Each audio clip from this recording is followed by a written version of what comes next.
So I want to close this episode with you asking the question. I'll hear people say, like, God told me who to marry.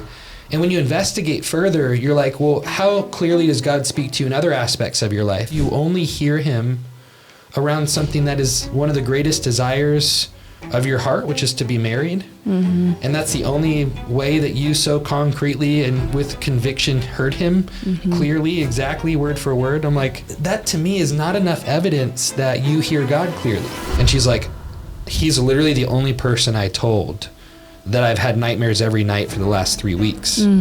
And I was like, whoa. And I was like, let's get rid of him. And prayed for her. She felt this crazy peace just come over her. She starts to move around a little bit though. And she goes, but you know what's so crazy? When you guys were driving by the first time, I immediately felt like the pain started leaving my back. And God, is there an area in my life where I believe that you're withholding good things from me?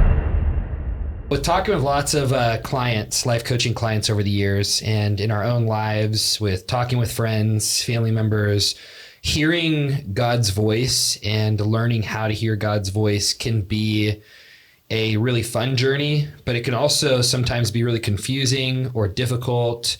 And I think sometimes the difficulty can be like, man, I'm placing all of this weight of direction on how God's going to speak to me in a way. And that can feel high stakes at times. And also you could be praying and have a dream about something and wonder if that's God. And then things go a completely different direction. And you can be left going like, I don't know what else to do besides blame God or blame myself and live in shame because I can't hear God, or figure out like, do I even hear it all? Whatever. And we kind of wanted to address this topic because it's such an interesting topic to navigate. And so we were talking about this morning on our morning walk about this subject, and Sammy even had like a story that she brought up, and it just like we were going back and forth realizing like this is a point of tension for a lot of believers. And so we thought it would be valuable to just have a raw discussion about hearing the voice of God, how difficult that can be, how to place expectations on what you're hearing, and what to do when you totally failed to hear, and how to pick up the pieces and maybe heal from an experience like that. And so would you say that's an accurate like take on the topic that we wanted to chew on today during our conversation? I'd say it's a great intro that sums up where we think we're going. Sure. And that's the point. We really have no specific direction or conclusion. We're going to kind of take you guys on a journey. We just wanted to open up the conversation because there are so many nuances to this. And we want to dive into those by sharing some different stories that have happened throughout our life and our walk with God, and how confusing and messy it really is as you learn how to discern God's voice and discern how your heart's desire can influence the way we hear or perceive what God's saying to us. Yeah. And so let's go on a journey. Yeah, happy to. This brings me back to yesterday morning when I woke up and was making my matcha, and I was like, babe, have I ever told you this story? Which I'm sure I have because we've known each other for 10 years now. It's like, babe, have I ever told you this story about the guy who thought I was his wife? And he didn't remember. And so here's the story I told him. I was 19 years old. I had really recently fully surrendered my life to God. And I was learning how to hear God's voice. I was diving into scripture. I was approaching a self-awareness and inner healing journey, but wasn't there yet. Sure. And a girl in my community had a twin brother, and they loved Jesus. And I met him, and I was like, oh, he's a handsome guy. And shortly after that, my friend calls me, and he's like, hey, this guy that I had just met told me he had a dream that you were his wife. And I'm not supposed to tell you this, so don't share anything. And I just wanted to let you know because I think it's weird. And the guy totally shouldn't have called me and told me this. The guy who had the dream, no name, let's call him no name, he was mortified that the guy passed the word on to me. I remember hearing he basically drank himself to sleep that night, was just like, he never would have told me, he never would have crossed that line. But what I know in hindsight is that it was his intention to just start pursuing me. Okay. And let's call the guy the subject. Let's call him Jacob. Great. So Jacob and I ended up going skydiving together. And on this day trip, I realized I don't think I'm interested in him. Yeah. But he was such a good guy. And I just was like, chapter's closed. This isn't going anywhere. His eyebrows weren't blonde enough, huh? Oh my gosh. I end up moving the guy, Jacob, and our other friend, whose name might have actually been Jacob. I just heard from the Lord. It's a miracle on the podcast. They end up driving us, from California to Colorado, help us get settled in. Just really sweet, good-hearted guys. He flies back to visit me a few months in, and we spend a weekend together. And a very PG Christian, by the way, just so you have context, hyper boundaries, very spiritual. I was really in the thick of my healing journey at this time, had been in a lot of unearthing my pain and my trauma. And we spend some time together, and there's just constant tension, and we are just not connecting. It's not it. And I'm kind of freaking out because I'm like, well, I know he had a dream I was his wife. What if that's true? What if this is my future husband? I don't want to be with him. There's no connection. This doesn't feel right. I don't like him. And by the time he left, I had a conversation with my friend I was living with at the time. And I ended up just being in this heart posture of, God, if this is my future husband, then change my heart. Because my heart is that I would do God's will for my life. I want to be whatever that looks like. At the time, I'm thinking, just change me and I'll do whatever it is you tell me to do, God. And so that night, I go to sleep and I have a dream that I'm in my wedding dress in a closet with this guy on my wedding day, and we kiss, and I had all of these feelings of love, infatuation, passion. And I wake up from that dream and I'm floored. I'm just like, oh my gosh, this guy's my husband. God just changed my heart. My heart felt changed. I felt all of this desire for him for the first time ever, draw, attraction, excitement. And so I'm thinking, I'm going to just ride this wave. I'm going to lean in because I just had a God dream. And I start texting back and forth more. My heart's more open. I'm starting to flirt. And out of nowhere, he drops off and quits communicating. And I don't know if it was weeks or months that had gone by, but I'm just thinking, what happened? Where did this guy go? And he shortly after reaches out and says, hey, I'm actually pursuing somebody else now. I just wanted to be honest with you and let you know where I'm at. Sure. And they ended up getting married really shortly after. Wow. And once I knew he was pursuing someone else, I was like, oh, well, I'm off the hook. Great. But I was so confused. Why did I have that dream? I just said, God, if this is my husband, then change my heart, change my desires. And then all of a sudden I have this dream and my heart is different. And then he's with someone else and he's married. Yeah. And I look back at that and I had no grief, I wasn't sad about him. It was more just this question mark over, what was that? I don't understand. Yeah. And, fast forward 3 years later, 2 years later, I meet another guy. And this guy swears that I'm his wife, tells me dreams that he had of me years before. And with this guy, I didn't really hear anything clearly from God of this is the one, but I just felt all of this draw, attraction. We were so in sync. He was all of the things that was on my husband list of what I wanted. Mm-hmm. Very weird, specific things.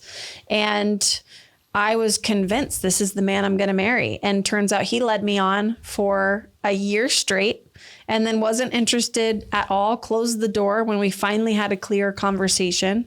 And 2 years later, I married you. Yeah.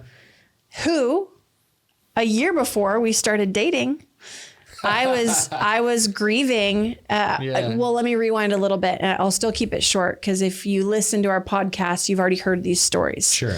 Spence and I were friends for 2 years. A year into our friendship, I started having feelings. I knew that there were other points in time that Spencer had feelings for me. So the ball was kind of in my court of what to do. So I start having feelings, but I was too afraid to ruin our friendship, and I wasn't sure if I liked him.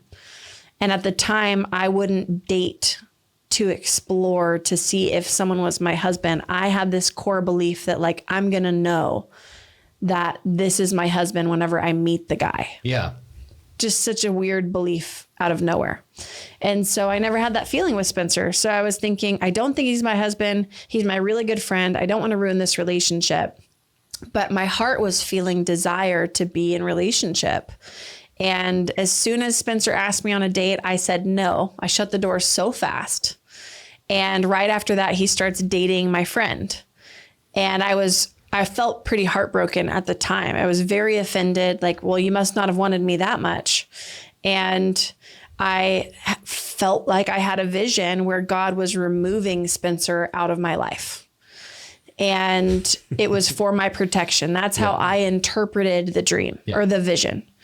And a year later, I'm in love with Spencer. I feel God all over it. It felt right then. It feels right now. Thank God. That's good. And we've been married for 7.5 years. Yeah. And I have not once regretted it. I'm so thankful it wasn't like God told me to marry Spencer situation, because I have so much ownership and equity in the decision that I made. Like I chose agency. You. Yeah. Personal agency. I chose you. I'm invested. I don't feel the powerlessness of like, well, Spencer broke my heart in this area, or Spencer caused me pain here. God, why did you tell me to marry him? I don't feel any of that pain or powerlessness around it. But those are just 3 examples of confusion when it comes to hearing God from my life. Yeah. And I've heard of thousands more from our clients. I know you have your own. Well, it's like, how many times have we heard with like the thousands of people we've met with now over the last 8 years? How many times have we heard people in so much pain and heartache, God told me this and it didn't happen? And a lot of it revolves around God told me who to marry. Yeah. Right? It's like... But can we go even back to our house, the little blue house story, when we so clearly felt like God was telling us like to move. Recent house. Yeah. You can dive into that. I mean, I'm happy for you to, if we want to go into the story, I'm happy to. I just want to like first kind of talk about some just different thoughts I have about this stuff, because and there's so many directions we can go in this podcast, but like I've even heard clients of ours that are training to become life coaches. I've heard this said in church settings too, like before people get up to speak in front of a church, they go, so what I do is I just pray, and I just say, God, give me the words to speak. And I know that whatever I say from that point forward is from God. And there's like this conviction that like, that's how God's going to speak to them. And it's going to 100% be the words from God. And then you hear these prophets that get up in front of a church, thus says the Lord. And they say it like verbatim in the King James, rhetoric from the 1600s. And I'm sorry, from the 1200s. And it's just like, I hear all these different, things that exist in the church, and there's so much conviction. And I wonder if there's like a need to have conviction for those things. It's like, there's like a need to know, like I need to know from God. And it's like, the brain is so powerful. The brain is so powerful to convince us of different things.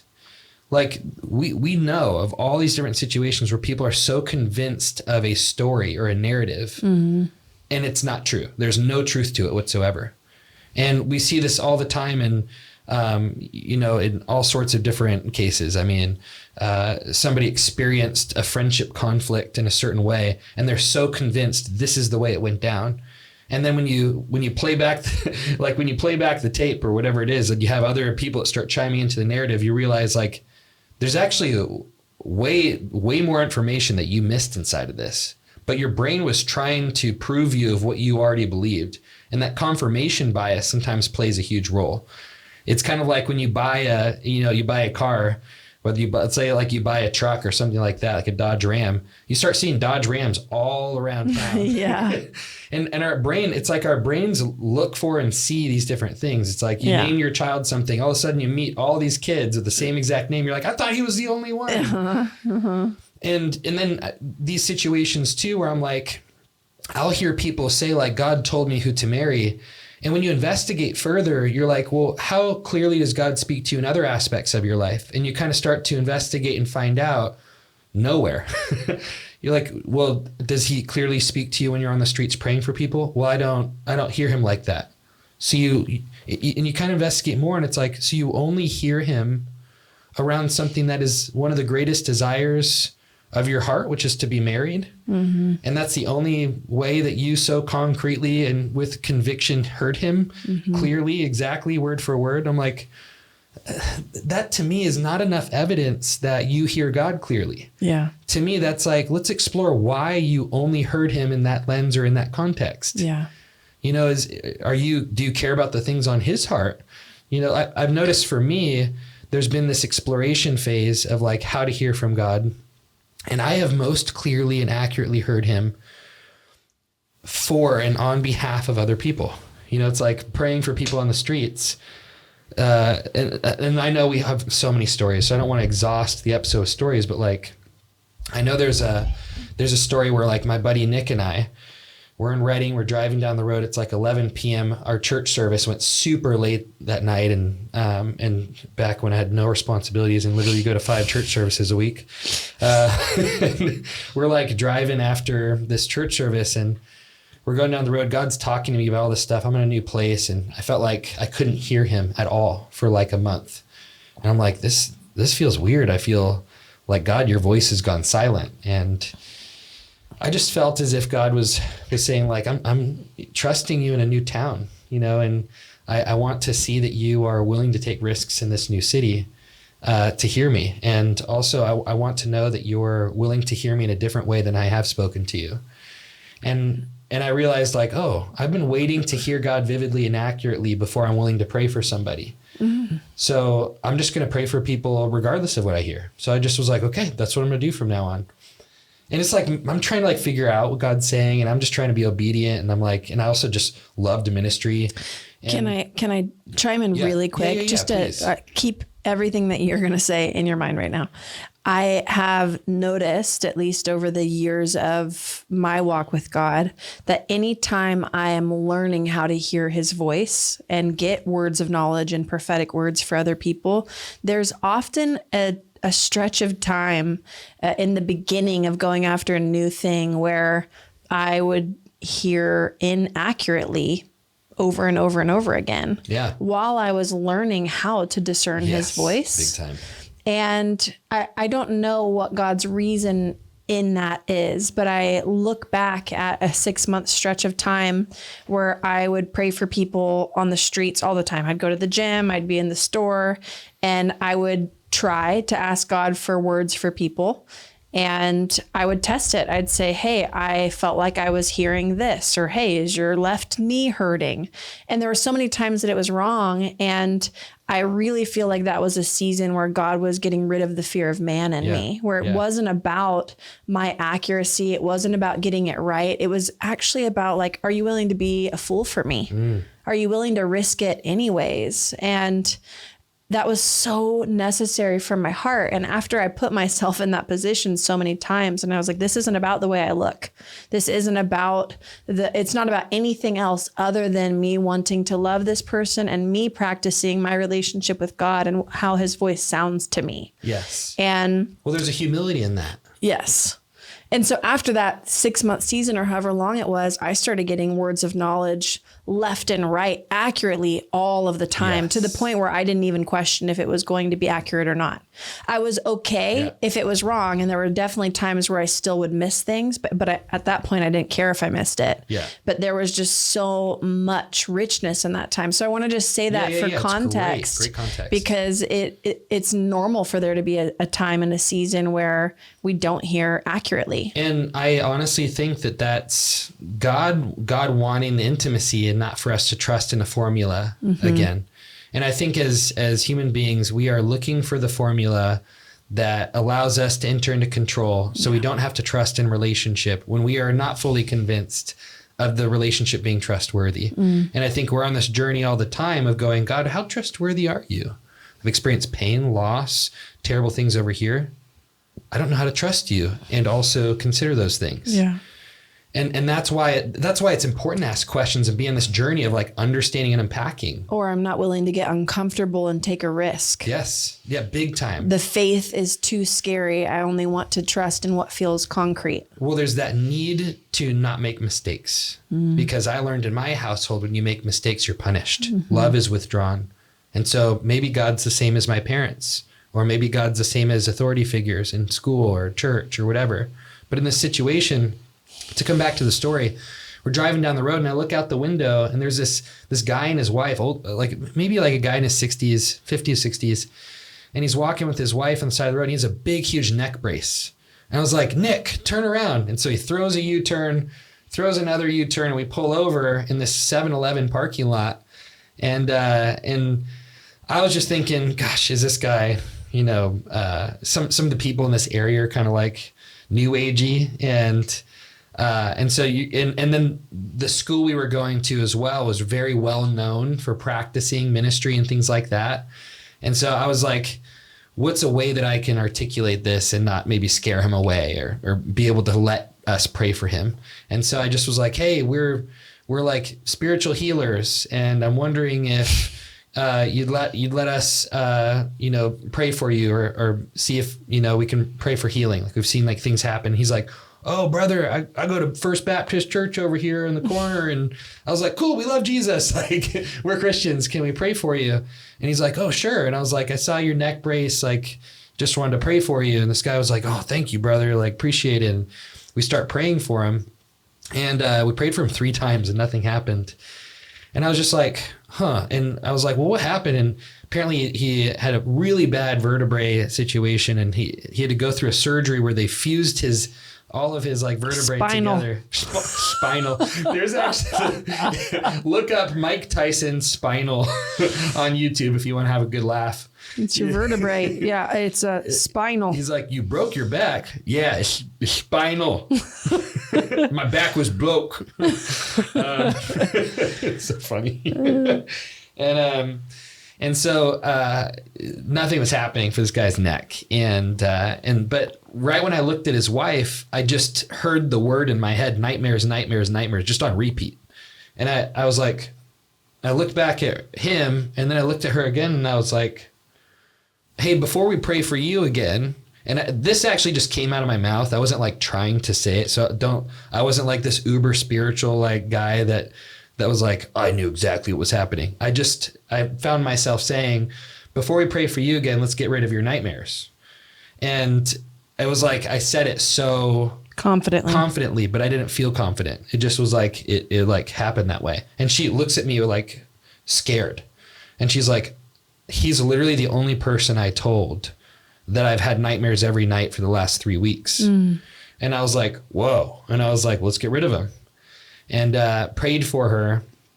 And she felt this crazy peace just come over her. And then I was like, I felt this immediate stab in my back. It was like, you have like a nerve. It's almost like when you have like a really sharp nerve thing in your back. And I was like, oh. And I was like, hey, also, do you have pain? And I like leaned forward in my seat and pointed to it, like in this part of your back. And she was like, oh my gosh, yeah. And she starts to move around a little bit though. And she goes, but you know what's so crazy is she goes, when you guys were driving by the first time, I immediately felt like the pain started leaving my back. And I even lifted my arm up because I couldn't do that before. And it was like starting to feel better. And I was like, are you kidding me? Like when we were driving by the first time, your back started feeling better? And she was like, yeah. I was like, what the heck? And so I was like, was there any more pain? She's like, just a little bit. We prayed for all the pain left in that moment. And then we looked at him and we're like, well, can we pray for you? And his neck gets healed and he could move it all the way around, which he shouldn't have been able to do after a fused neck surgery. This crazy thing though. And obviously we have hundreds of testimonies of situations like that where it's like, man, I heard God. And I walked away going, I heard God. Yeah. Wow, thank So you, God, exciting. that you speak to me and I can hear it. But the most accurate times I've ever heard him, I know, are in situations like that for other people. Yeah. And anytime, for some reason, still in this season, like when I try to hear him for my life and For especially direction. directionally, Yeah. yes. I'm like, I don't know. Yeah. And it's like, I'm just doing my best to follow what I think he's saying. Right. And just knowing too, that there's so much grace for the learning. Yeah. And no matter how, it's like, I feel like we have a lot of reason to be confident. And still, we know and carry it with with that humility of like, there's always an opportunity for me to hear incorrectly. Yeah. And that's okay. And also at the same time, I want to hold that tension and not lose faith, not lose hope, not lose confidence that I can hear him and that he will speak to me. Yeah. Like I also don't want to get this, one reason why I was hesitant to have dialogue about this on a podcast is that I don't want any of you walking away more confused. Oh, yeah. Or feeling dismayed or hopeless about what's it. the point of even trying then? Right. I want to, like, it is when I think back to these times where we've gotten words of knowledge and we've heard God over things in our life, it is the most grounding, life-giving feeling. It's like, this is what I'm made for. It makes, when your spirit is alive, you've never been alive like that before. Yeah. And I think it's so invaluable to practice hearing his voice and to take those risks. And I don't want you guys walking away, from listening to this feeling more jaded or more confused, but I do want to just talk about all of the nuances that come with it. And I think it really is important to have like a reverence and a wisdom in our approach with this, because in all of our approach to learning how to discern God's voice and recognizing how your soul and your heart desire can influence what you're hearing or how you're hearing it or how you're interpreting it. Like if we look back at the Bible, it is story after story after story about man getting it wrong and epically failing. Even the disciples who spent days upon days upon days with the Messiah, with Jesus, watching him perform all of those miracles, signs, and wonders. And they still are getting things wrong all of the time and making messes. And it's not about man's ability to get it right. It's about Jesus's ability to get it right. It's us getting to lean on him and what he did in his life and his perfection, his grace, his righteousness.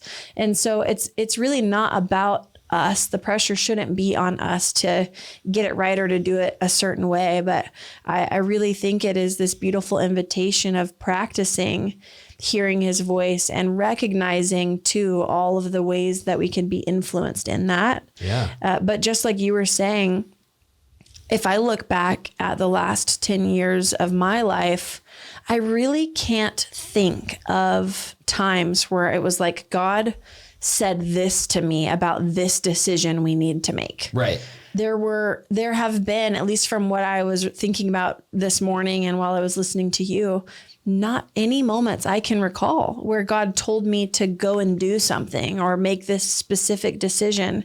It really has been so much more about relationship and intimacy, like connection over the direction.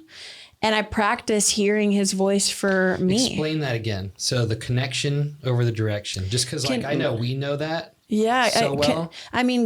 Asking God, how do you feel about me? Yeah. How are you loving me today? What's on your heart for me? God, I have all of this pain, all of this grief. I feel overwhelmed.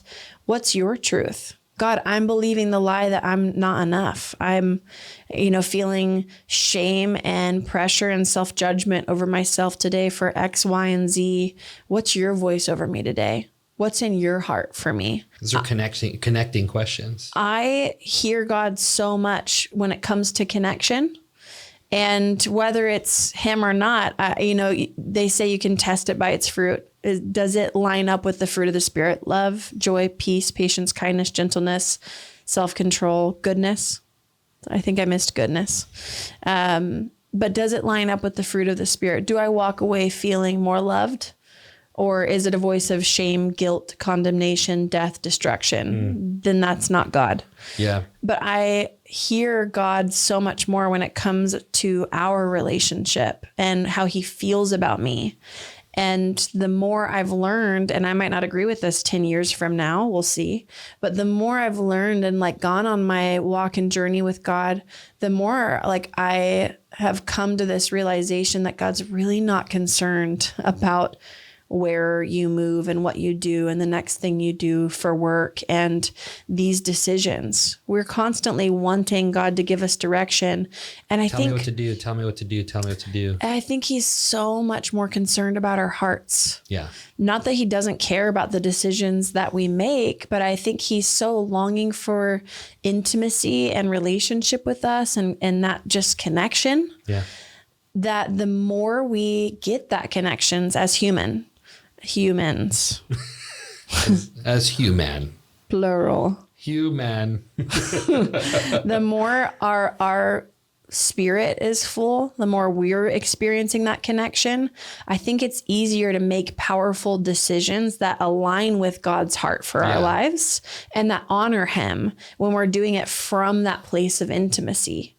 And I think there's wiser decisions we make. I think they're more powerful. Like I think it just produces so much more fruit. And there's a maturity. There's a maturity in our relationship with him. Like we're telling a lot of doing things to Wilder right now, as you know, and not to do. It's like, hey, follow us here. Hey, we're going here. Oh, yeah. It's like, hey, I need you to get your stuff right. It's like, hey, don't do that. Yeah. Like, hey, that's not okay. That hurts your brother. There's a lot of do's and don'ts now, but that relationship will mature. And eventually we want him to have his own autonomy and agency. And our prayer is that he uses that for good, but that he also never leaves the connection of relationship with us. But at some point, I was talking to my dad maybe like a year or two ago, and I've shared this in the podcast too, where I'm like, hey, Dad, I really wish we had more, I would hear from you more. I know, like, I've talked to my brothers, and like, I don't know if you realize how much we desire and want connection with you. And it feels sad for all of us. I feel it to not hear from you that often or feel like the desire from you to connect. And it led to great conversation. And I really got to hear my dad's heart and everything. But he started out by saying, well, I mean, I try to speak, different advice at different points, but it kind of seems like you don't want to hear it, and, you talk about business and I'll share my thoughts, but it kind of seems like you don't really need my help anymore with things. And I noticed like a lot of what he was saying was like his job as a dad is to speak into direction. And because we don't need that from him, there's no connection to be had. And I felt really sad about that. And I was like, well, Dad, I have a marriage counselor. I have a personal counselor. We have a finance coach. We have a business coach. I was like, I don't really need anybody to tell me anything else. Like, that's enough, actually, And when I have my one thing that I'm executing on in each of those aspects, I'm like, I don't want to take on any more information. I also read a lot of books, like consume information. I don't need more information. That doesn't help me. I was like, but what none of those sources can give me that you can, that will impact my heart greater than any of those other things, is hearing you say, I'm just proud of you, son. Mm-hmm. I just wanted to call you out of nowhere and just tell you how proud I am of you. Mm-hmm. I was like, that would mean the world to me if you said that.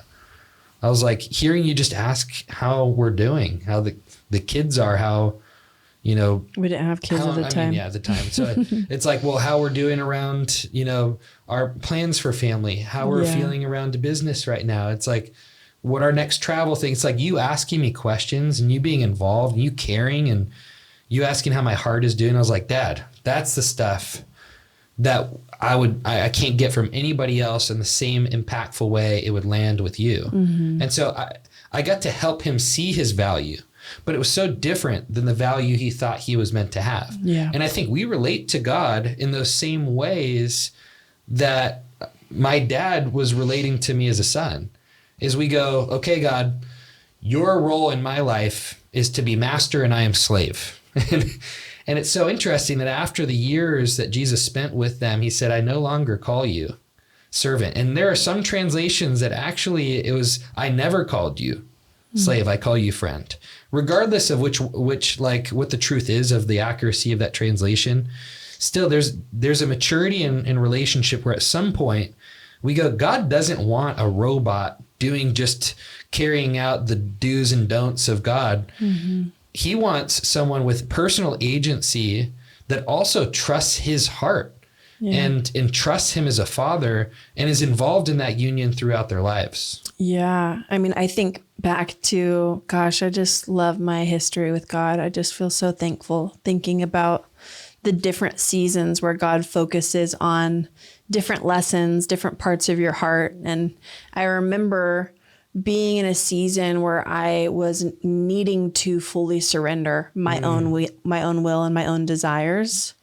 And there was a long stretch where I really was looking for direction. I didn't trust myself. Yeah. I hadn't proven to be trustworthy. I proved to be selfish, self-focused. I proved to be pain avoidant. And I was really trying to lay my life down at his feet. Yeah. And I remember, at some point after years of just that full devotion, I remember God saying, now what do you want? And I could feel this shift in our relationship where he was saying to me, I trust you now. You've proven to be selfless. You've proven to be surrendered. And now I trust you and I want to partner with you and lean into what your heart wants. But my heart needed to go through a lot of healing before, there's that verse, the heart is deceitful, who could know it? Yeah. And the translation actually is the heart is sick, who could know it? And when we have a lot of pain, our heart is sick. And so we don't have an ability to know our heart, right? And for our heart to lead us to truth. Our heart will lead us astray whenever it's full of pain. Of course it will, it's like, anyways, so after we dive into that healing journey and our heart has gotten to release some of that pain and get comfort and compassion from God, now we can start building trust and equity with our heart, that our heart is trustworthy, that we're not going to choose things outside of God in order to try to get relief from our pain or distract from our pain. And in that shift, in that conversation with God, I could feel just this trust that God had towards me, like, well done, good and faithful servant, here, let's lean into what is in your heart now. And that was a really beautiful shift to take. And I got to start building trust in my ability to make healthy and powerful decisions too. And that even leads me to this last year where we decided to put our house on the market. And I still, to this day, I can't say that God has said anything about us selling our home. It has been us wanting to make a better financial decision for our life. Yeah. Our heart is like, let's sell the house. Our mortgage is too much. Let's put all the money in investments. Let's rent and live off of investments so that we can be saving. Mm-hmm. So this is more a wisdom strategy. But God never told us to sell. We haven't heard anything about it. There's a part of me that's like, I want to make sure I know it's God before we do anything. But also if it's not God, it's probably not going to sell, which here we are almost a year later and it's still not sold. So we listed our house on the market and we were immediately like, how are we going to have the house ready for showings when Spencer works from home? We have a toddler and I'm pregnant. Yep. There's no way. How are we going to do that around nap time? How are we going to keep the house clean? This feels impossible. We need to just get out because then we can sell the house faster. Yeah, that's our thought. So we put a contingent offer in on this home. We call it the Little Blue House. It's on the other side of the island.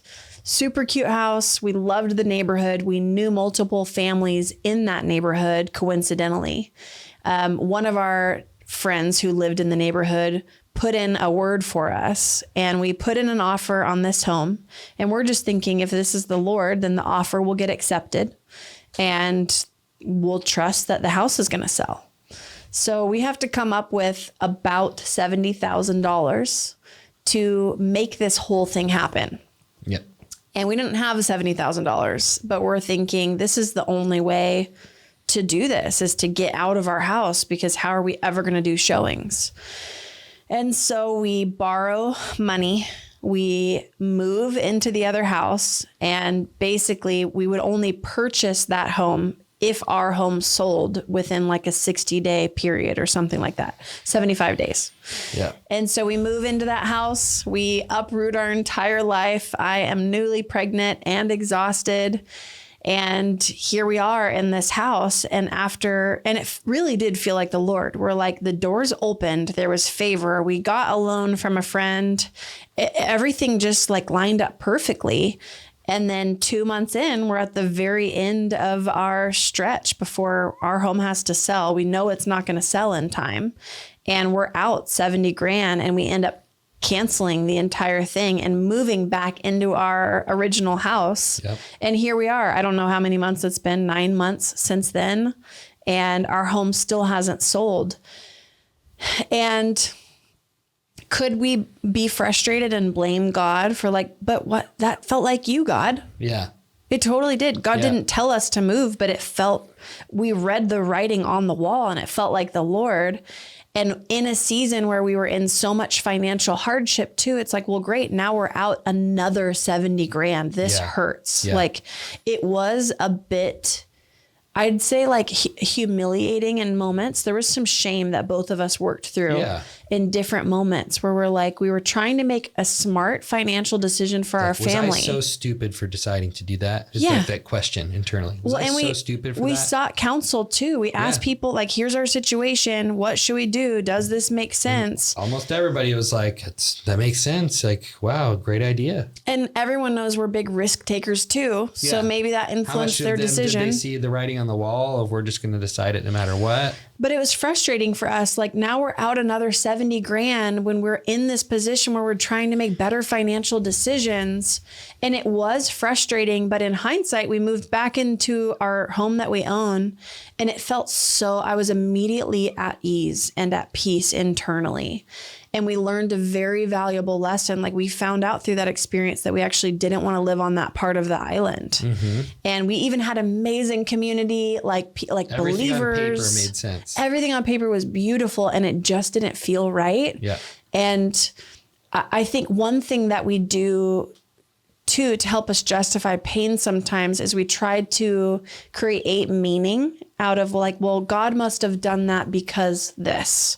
Or God wanted to teach me a lesson. That's why he told me to do that. We create justifications for some of the things we think that we're hearing God on. Well, that's rooted in a belief that everything that happens is ordained by God. Yes. Which is a Calvinistic theology. Right. You know, I think it helps us to not feel powerless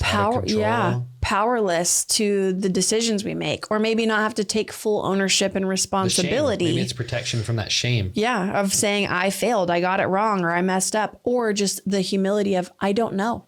I don't know. I did my best. And I look back at that decision that we made, and in hindsight, it was a $70,000 lesson that protected us from purchasing a home on a part of the island we didn't want to be in. Yeah. I wouldn't have gotten to learn that any other way, because I always thought I would love living over there. Our best friends live over there. And so I'm thankful now that we weren't in a position where we were like set in stone in a home that we owned. And now here we are feeling stuck, and I can't say that was God or that was us, but I can find meaning and purpose, and it helps give me resolve for that decision. That was a very expensive decision, but it is what it is. And I don't know what was what. Well, I got a word from Sean Bowles in my life that was really powerful, and he's a very prophetic person. And I think there's a lot of validity to a lot of the prophetic that has been in his life, especially in past history. But a lot of news has surfaced that has a lot of evidence behind it that he's made up things, and that he's used research on Facebook profiles and things like that to give words of knowledge and to bolster up his prophetic words over people. And it's public now. And I recently watched a YouTube maybe like several months ago about this guy who uprooted his entire family and his job and everything in it because of this word that he got. And then it was found out later on, every single detail that was a word of knowledge in the word was accessible through his Facebook profile. And all these things came out. And unfortunately, Sean is very unrepentant with some of these different things so far from what I've seen. And I've lost a lot of respect, I should say.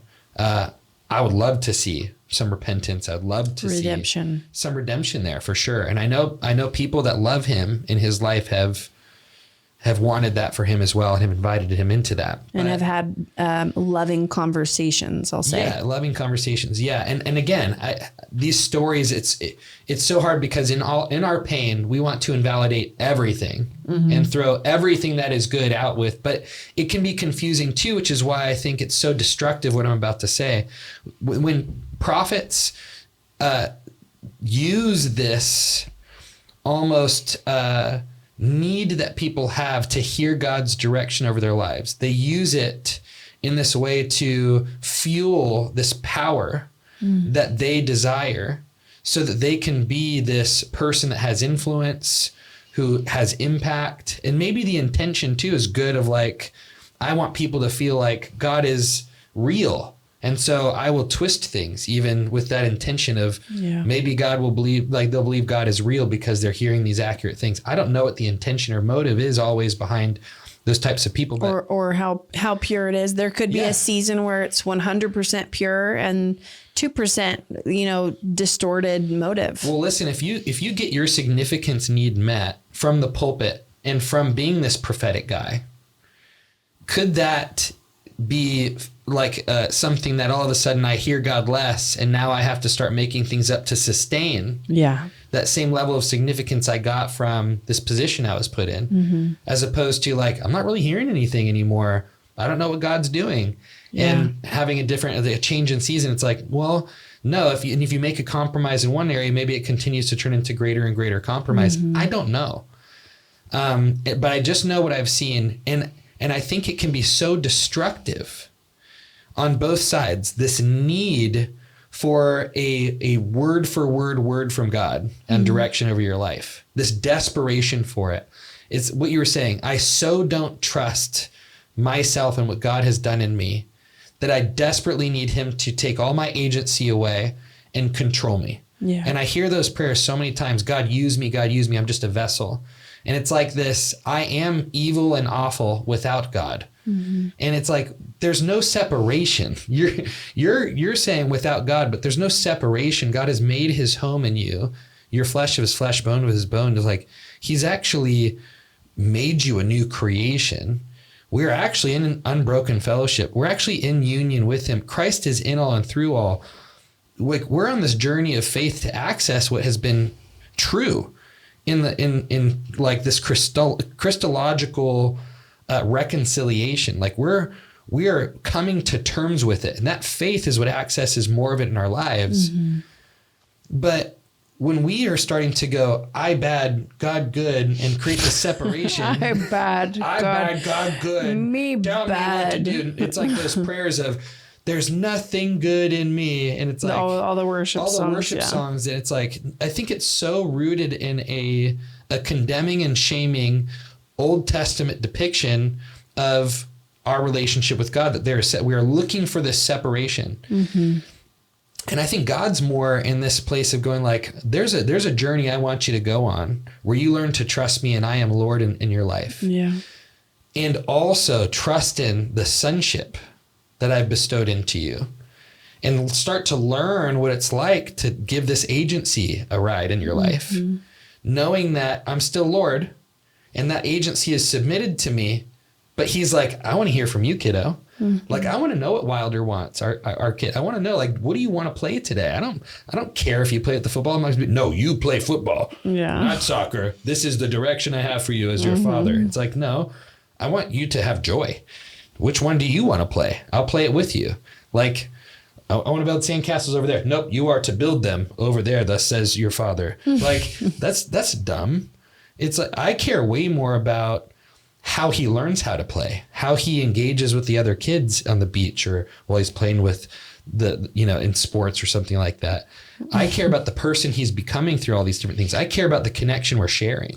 As a parent too, you literally just want to watch like your kids' facial expressions. Oh God, yeah. The comments they make, the way that they say things, the things that come out of their mouths where you're like, where did you learn that? How are you thinking about that? I can't believe you said it like that. You just take so much pleasure in all of the little things. Even today, this is something Wilder does when I work out. Today I'm doing like overhead press with dumbbells. And he goes, just put them down, Mom. And he said it to me last week too. I'm so hard. I'm doing Romanian deadlifts. And so you're like leaning forward basically and lowering the weight halfway down to the ground, but then coming right back up. Yeah. And he says, put them down, Mom. And I just realized like he sees me halfway putting something down over and over and over again. He's like, can you just like just put it on the floor already? Simple. You just go further down and then you drop it. It's literally like this internal frustration of like, set it down already. And it just had me cracking up both times of like, he doesn't get the point of what this is at all. And I take so much delight in getting to see the way his mind is functioning and observing and what things mean to him. It's just so good. It's so much fun. And if we feel like this and, scripture would call us evil, then how good would our loving Father, how much would he be taking delight in every little thing we're doing? Yeah. You fathers who are evil, how much do you want to give good gifts to your children? Yeah. It's like, and how much more does your Father in heaven? It's like he just wants to be in it with us. And I think about this, like even the like sacrifice of self, the like deny yourself. We religify this stuff. It's like feelings bad and like what I want and desire is bad. It's like kill the flesh. Yeah, and that kill the flesh. I'm like, I don't want my child to do that. What I want is him to see the joy of being others focused and self-giving, and the joy that brings to his soul and his spirit through, like we were talking about this the other day. I'm like, we need to get our family into like a homeless, like not into a homeless shelter, but like serving in a homeless shelter. Can you imagine? And I know we need to get in a homeless shelter. This is our as goal. A family. We need to get in one. We need to serve in something so that our kids can be exposed to serving like less fortunate people than them, to feel the joy of that and to deny themselves. Yes. But for the purpose of knowing how gratifying it is to your soul and your identity when you connect with those things. And so many people have missed that, and they've lived in a perpetual state of narcissism because they are still looking for this, how do I feed the vacuum of this intense need I never had met since my childhood? And it's like, maybe if I go here, maybe if I get this, maybe if I get this relationship, maybe if I get this money, this fame, this influence on Instagram. And it's like this vacuum just never filled. Yeah. And it's always more and more and more and more. And Jesus came showing like, no, there's a way you can actually live with life and life abundantly. And that's seeking first the kingdom and his righteousness, and all these things will be added. They get to be gifts added to your life. Yeah. But this kind of brings me to my point about hearing God too, because sometimes we attach that requirement to the things we need him to speak into. It's like, I need to know what you say about this career. Like, so God, give me direction. I'm praying earnestly for direction. Why? Because in my heart of hearts, I feel like I desperately require this job to fulfill me in this next season, that I have a desperate prayer for you to answer me. And whatever I hear, I'm going to attach desperation energy to that word, because I believe that external thing is what's going to save me. And still, we are worshiping the gift instead of the giver. And God's saying, no, it is connection and my witness in relationship with you that will satisfy that longing. And then you will have a job, but it will be a gift added. Yeah. And I think sometimes we're placing those requirements on God to give us that direction because we're spiraling so much, Yeah, it kind of brings me back to, originally talking about how so many of us hear God or think we're hearing God when it comes to our future husband or wife. Yeah. And how convinced so many of us are that our future spouse, family member, career will be the thing that satisfies us, when really I think so many people are waiting for that and in that waiting season because God so wants their heart. And they need that time in that season with God to prepare them to be able to be in that healthy relationship and have it be a gift added, and not be in their God spot, not be their sense and source of safety, love, connection, value, self-worth. And I think in that time when God is really wanting to show each one of us, like, I want to be the one that satisfies your heart. And once I have your heart, once you fully let me in, once I am really Lord over your life, then I want to bring these things as a gift added. It takes you back to, you'll know the verse, but seek first the kingdom of God and his righteousness, and everything else will be added. What verse is that? I don't know. Come on, my Bible thumping husband. This is what you're here for. I don't know the exact verse. Dang it. You guys will know it. I'm sure half of you are like, it's probably John yelling in your car right now. 7. I don't know. But it really is. It's like when we do seek him and we're looking to him, even so, say just really practically, and then we'll close up. Say you are in a season of waiting for your future husband or wife, and you're feeling that loneliness, you're feeling that longing of like, man, when I'm married, then I'll feel connected. Then I won't be alone. Then I'll feel wanted, and that will like show me my worth and my value. Then life will be fun. We'll be able to have a family. Take that heart desire, and then I want you to say, God, I really am desiring connection. I believe that once my spouse comes, that then I'll feel valuable, that then I'll feel worthy of love, that then my life will be meaningful. How do you want to meet those needs in me right now? How do you want to meet that need for connection? How do you want to heal that loneliness? How do you want me to find my worth in you? What do you have to say about me right now? And then ask more questions after. Spend time sitting and actually listening, and maybe even writing down those answers. And then, well, what does that look like, God? How can I practically come to you for you to heal that loneliness in me? What does it look like for me on a daily basis to find my worth and my value in you and not in being chosen by someone? Like, get very granular in these things, because it's in those exchanges that you encounter God, that it goes past your logic and actually gets into your heart of you having an emotional experience with God, where your heart is getting to get those core needs met. And it's in that intimacy for me that I've found over the years, and with so many of our clients in Alive and Free, that then you no longer need those external things the same way. Well, it's like, cast your cares on him, for he cares for you. What does that mean? It's like, instead we desperately ask for our cares. Right. For he cares for us. It's like, well, that's not the scripture. The scripture is cast your cares on him, for he cares for you. It's crazy how whenever he's the one who's meeting those needs in your heart, you no longer are looking for and yearning for those external things anymore. And it actually frees you up so that when those things do come into your life, they do feel like gifts added to your life, and they're in their proper place in your heart. They're not that number one, like Spencer's not number one in my heart, you guys. Do I love him? Am I devoted to him? Is he the most important person in my world? Yes. But Jesus ultimately has to be my source of love, safety, significance, comfort, compassion, belonging. Like, he has to be the thing that is meeting all of those needs. And when he is, my marriage is so much better. Our marriage is not great. And if we look back to the seasons where we were trying to get from each other. Like when I'm triggered into feeling really lonely, then I'm very, very bothered whenever Spencer isn't making enough eye contact with me, when he's not asking me enough questions, whenever our date nights don't feel connecting enough or deep enough, when he's not pursuing me physically, sexually, emotionally in the way that I want him to. It's this feeling of it's not enough or it's too much. That's how you know you're in that triggered state. Not enough or too much.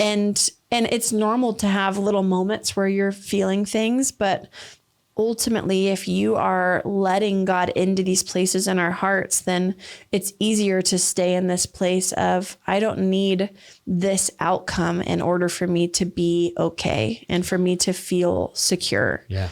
And I think when we're talking about this very messy topic of hearing God and knowing, if you're discerning correctly or incorrectly, I think the most beautiful heart posture we can take is one of curiosity and humility. Yes. Of, this is the dream that I had. I don't know if it's God. Ooh, I've got a good thing to say after If this. it is God, then it will happen. And I won't have to do anything to make it happen. Yeah. If it's not God, then I'm going to leave room for gray area and for the unknown. I'm going to have a bucket in my life where I'm going to throw I don't know what the heck that was, but that wasn't God because it didn't happen. I didn't end up marrying that guy or that guy and ended up marrying this guy who I thought wasn't the one. So I still, you guys, to this day, I won't say that I know what happened in those other scenarios, and I won't even assign meaning or purpose to it at all. It's just in the gray area. And I'm okay saying, I don't know what that was. I got it wrong. Maybe I missed it. Maybe I didn't hear. Maybe that was my heart. Maybe that was my flesh. Who knows? But I have peace with not having to have all of the answers. Well, think about this. Okay. Like the word Eden is pleasure, right? So man and woman were planted, like we were put in the Garden of Eden. Pleasure. Is pleasure bad? Is it wrong? No, it's in the design of God. We were meant to be placed in pleasure. These things are okay that they're pleasurable to us. God wouldn't make food taste good if he wasn't okay with that. But it was the moment that they desperately required something and were functioning from lack in that garden, that they went to the garden. They went to eat from the tree that they were, the one tree they weren't meant to eat from. They went to that thing. Why? Because desperation will eventually lead you to find your sustenance, your source in the things around you. And that's what they went to. And it was like, man, are we seeking life in God, in connection with God, or are we seeking knowledge? And I think that's the thing right here is like, I need to know is good or evil. It's like, I'm eating from that fruit. We eat from that fruit all the time in religion. I need to know what's good, what's bad. Just tell me what's good and what's bad. Yeah. It's like, you're eating from the same tree that draws you away from just walking with God in the garden. Eat from the tree of life, walk with him. Just cast that care on him. You don't need to know necessarily. Why don't you just walk with him? Does that mean God never speaks for direction? No, I don't think that either. And also the tree, was there a time that God maybe would have invited them to eat from that tree together? Like, we would never know. Yeah. Is there ever a time? I don't know. I think too, if we go back to the garden, the lie was, did God really say that? Oh yeah. Did God, I'm trying to actually remember. So did God really say to not eat this fruit? Oh, he said, God doesn't want you to eat this fruit because then he knows that you'll be like him. Oh yeah. So the serpent in the garden got them to question what God said to them and then planted this lie of lack. When the truth is that we were already made in his image and in his likeness. So we were already like God to begin with. And the serpent got them to question and believe the lie that we weren't like him. So it was rooted in lack. And so oftentimes I think when we're searching for that knowledge, we're rooted in the lie that God's withholding from us, that he doesn't have what's good for us, that there is something he's like holding out on us. Which was totally obliterated on the cross when he gave everything, right? So I want to close this episode with you asking the question, God, is there an area in my life where I believe that you're withholding good things from me? And spend time listening and maybe even writing down what you hear him say. Yeah. And then I want you to just ask him, what's the truth about that? I've believed this lie for however long. Maybe you even ask him, like, when did that lie first get planted in my life? And let him take you back to a memory or a season in life or a specific relationship where that lie came in. That is a really beautiful key to a part of your heart that needs inner healing, that needs a loving Father to come back into that moment and show you how good he is. And you can ask God that question of, well, what is the truth? What do you have for me? What can I hold on to? Yeah. Another question too is, what is this thing I'm praying about? What does it represent?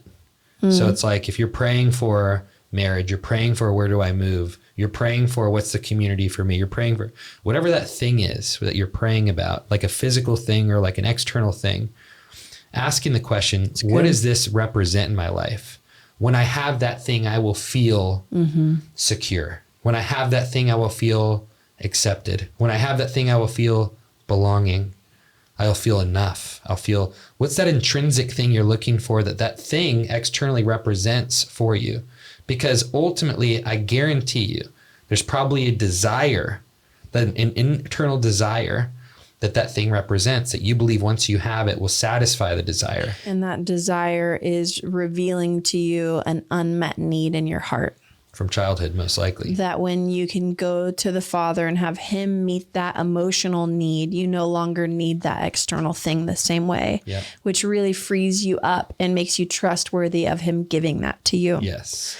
So I know we went a lot of different directions today. I hope that this was a valuable conversation. Yeah. I'd love to hear questions about this too. Our heart is that you would walk away holding the tension and the humility and the curiosity of the mystery of God's voice and the mystery of humanity and how we interpret him. We would never want you to walk away from this feeling more confused or frustrated or hopeless around this conversation. And so lean in, and I think we're going to be doing a part 2 of this, but I hope that you guys enjoyed.